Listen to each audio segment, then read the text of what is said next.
பாருங்க மக்களே, பிள்ளை வளர்க்குறது அது ஒரு வகையான கலை. நம்ம பிள்ளைங்க எது கேட்டாலும் உடனே வாங்கி கொடுத்து அவங்களுக்கு எடுக்கக்கூடாது. ஏன்னா நீங்கள் எந்த அளவுக்கு உடனே கொடுக்குறீங்களோ அந்த அளவுக்கு அவங்களோட பிடிவாதம் அதிகமாகிக்கிட்டே போகும். நாங்களாம் அப்படி வளர்க்கவே இல்லை. அவங்க கேட்டாங்கன்னா, அவங்க அழுதாங்கன்னா அளந்து பிடிக்க மட்டும் விட்டுருவோம்.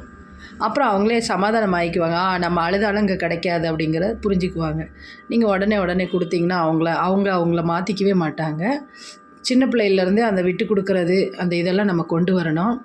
3 வயசு வரை பிள்ளைகளை அடிக்கவே கூடாது. 3 வயசுக்கு மேலே அடி நொறுக்கி எடுத்துடணும். அடிக்கக்கூடாது. கையை வச்சு அடிக்கக்கூடாது. சின்னதாக ஒரு சீமாத்து குச்சி மாதிரி வச்சுக்கணும். அதை வச்சு ஒரு அடி அடிச்சிங்கன்னா அடியே விழுகாது உடம்புல.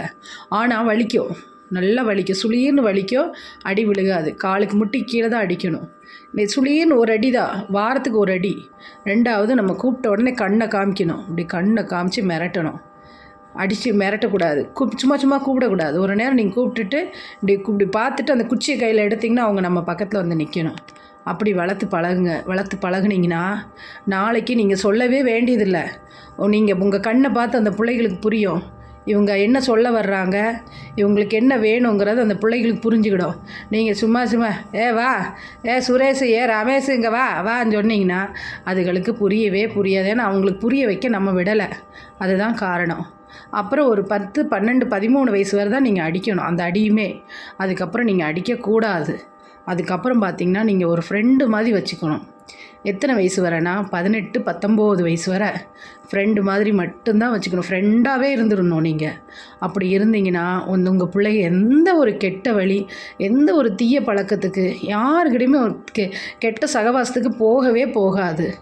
எக்காரணம் கொண்டு பிள்ளைகளை தனியாக படுக்க விடாதீங்க. உங்கள் பொம்பளை பிள்ளையாக இருந்தாலும் நம்ம பெற்ற பிள்ளை தான். பொம்பளை பிள்ளையாக இருந்தாலும் சரி, ஆம்பளை பிள்ளையாக இருந்தாலும் நம்மளோட கண்காணிப்பில் பிள்ளைகள் படுக்கணும்.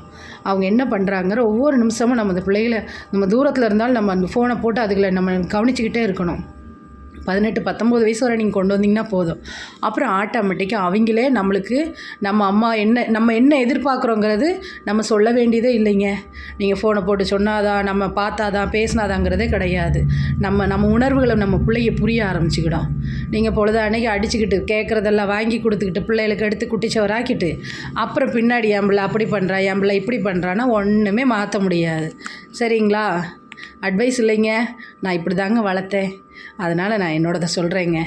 அட்வைஸ் பண்ணவே மாட்டேன். ஏன்னா எனக்கு அட்வைஸ் பண்ணால் பிடிக்காது. அதனால் நானும் யாருக்கும் அட்வைஸ் பண்ண மாட்டேன். நான் இப்படி தான் வளர்த்தேன். அதனால் இன்றைக்கி நல்ல தூக்கத்தில் என் பிள்ளைகளை தம்பின்னு கூப்பிட்டாலே என் பசங்க தூக்கத்தில் அம்மா அப்படிம்பாங்க.